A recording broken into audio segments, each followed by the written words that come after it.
কিন্তু এখানে রাখাটা তো মনে হচ্ছে সেফ হবে না। কারণ কোনোদিন যদি উজি আর জিৎ আমার বাড়ি সার্চ করে তখন তো এটা এখান থেকে পেয়ে যাবে।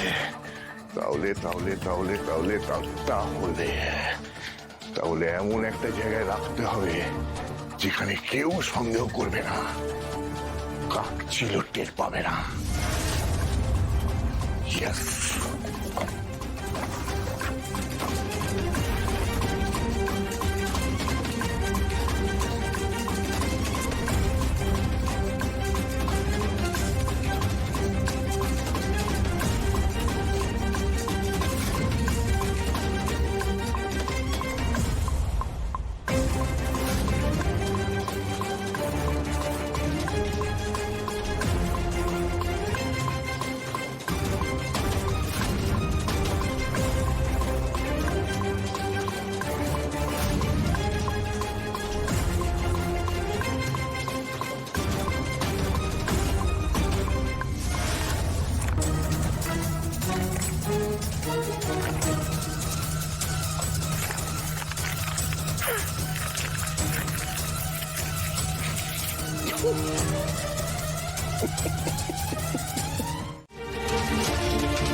তুমি ওর বাড়িতে সার্চ করিয়েছো?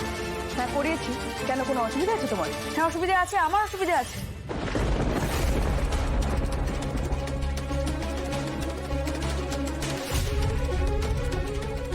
তুমি যদি আর একটাও বাড়াবাড়ি করো উজি মিত্র, আমি কিন্তু তোমার শেষ দেখে ছাড়বো।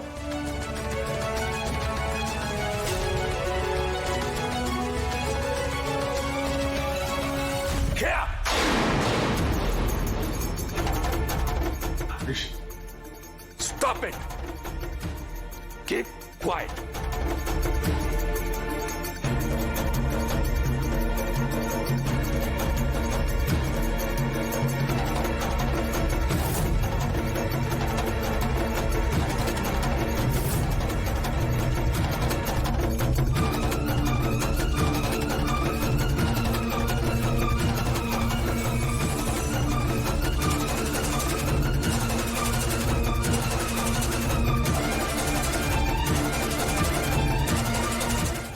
শোনো বাবা, তুমি আমাদেরকে একটা জীবন দিয়েছো, পড়াশোনা করিয়েছো, খাইয়েছো, দাইয়েছো, একটা মধ্যবিত্ত জীবন দিয়েছো, অ্যান্ড আমি খুব গ্রেটফুল সেটার জন্য। কিন্তু তার মানে তো এই নয় যে আমি এটাতেই থেকে যাব।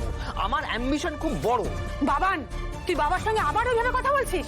আমি জীবনটাতে আটকে থাকতে পারবো না মা, সেটা বাবাকে বুঝতে হবে।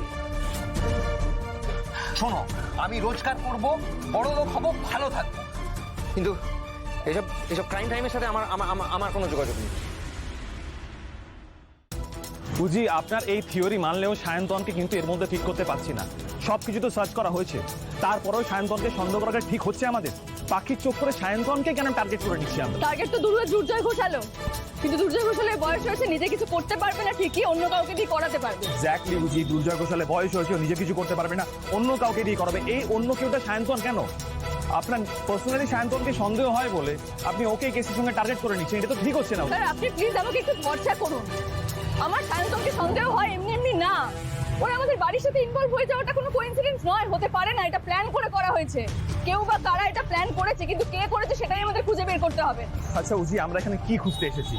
দাঁড়ান স্যার, আপনি 1 মিনিট একটু আমার সঙ্গে চলুন, আপনি বুঝতে পারবেন। উজি, দুর্জয় ঘোষালের বাড়ি তন্ন তন্ন করে অলরেডি খোঁজা হয়ে গেছে, আমরা সন্দেহজনক কিছু পাইনি। সেখানে কোনো জুতো ট্রেস নেই। সত্যি যদি এরকম জুতো থেকে থাকতো, সত্যি যদি কেউ প্রস্থেটিক মেকআপ করে থাকে, তাহলে তো সে জমিয়ে রাখবে না, পুড়িয়ে নষ্ট করে দেবে, তাই না? হ্যাঁ আমি সবটাই বুঝতে পেরেছি, আপনি প্লিজ একটু আমার সাথে আসুন না স্যার, আমি নিশ্চয়ই খুঁজে পেয়ে যাব। Yes, I'm cooperating with you, উজি। স্যার ইয়েস, ওই তো। এই বাবা, এই শেষ কথাটা বলার আগে মুখটা অন্যদিকে ঘুরিয়ে নিলি কেন? হ্যাঁ, আমার চোখের দিকে তাকিয়ে বল।